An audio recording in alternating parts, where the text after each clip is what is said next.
السلام عليكم ورحمة الله وبركاته. حبايبي الجمال، عاملين ايه؟ يا رب تكونوا بخير.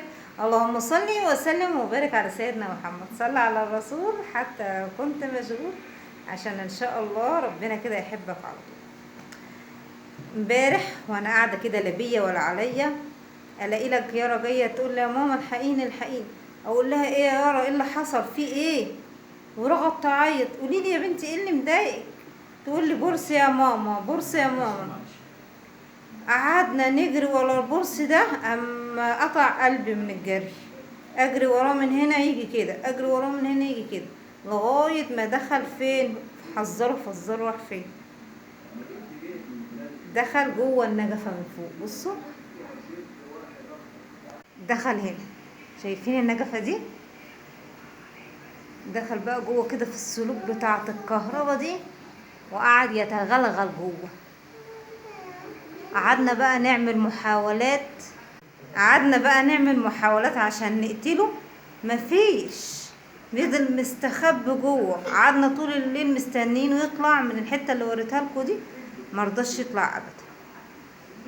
مفيش بقى غير الساعه كده، كانت الساعه 4 الفجر كده، لقيناه طالع يتمخطر بقى كده، ايه زي اللي سكران. كان ماشي على الحيطه عمال ايه، مطلع ايه راسه كده من ورا المرايه الكبيره دي اللي هي في الصاله دي المدوره، ومستخبي كده، فاكرني مش شايفاه. قلت له بس انت جيت لقضاك، والله العظيم ما انا عتقاك. رحت بقى جبت البتاع اللي انا جبته قبل كده وريتهولكوا، اللي هو بتاع المبيد الحشري ده، مش فاكره كان اسمه ايه، حاجه ماكس. جبناه قعدنا بقى نرش عليه. نزل من هنا، قعد بقى يستخبي لك ايه ورا الجزام. قلت له بقى يا انا يا انت النهارده.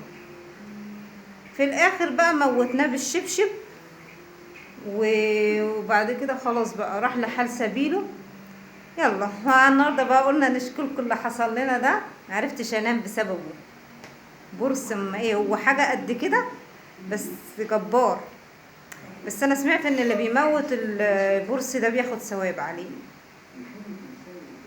يلا الحمد لله. بس يا حبايبي، حبيبتي بقى اشارككم النهارده اللي حصل لي امبارح. انتوا عارفين انا بحب ابلغكم كل حاجه اول باول، محبش اخبي عليكم اي حاجه خالص، الحلو ولا الوحش. صح يا يارا؟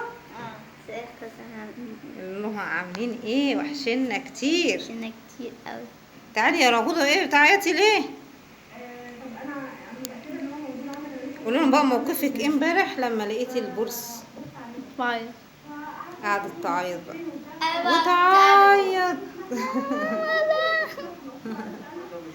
صراحة يعني الحشرات دي بتبقى مقرفة قوي، وهي عيبها ان هي بتبخ بقى في اي حاجة. يعني بيحب هو الملح، اسمع ان البورس ده يحب الملح قوي. فانا بقى امبارح خدت كيس الملح اللي كان مفتوح، وخدت رميته طوحته في الزبالة. معلش يا حبايبي، احنا بنعرفكم في حكاوينا دي، بس زي ما بقول لكم انا بحب اشارككم كل حاجه يا حبايبي، فرحنا وحلونا. لو عجبكم بقى الفيديو يا حلوين، ما تنسوناش باللايك الحلو زيكم ده. وبشكر كل متابعين الجمال اللي انضموا للقناه. ربنا يا رب ما يحرمناش منكم ابدا، وربنا يزودكم دايما وما ينقصكمش، حط لايك والقناه كده تكبر بيكم يا احلى متابعين. يلا يا حبايبي، مع السلامه. ما تنسوناش بقى باللايك الجميل الحلو زيكم ده. واو.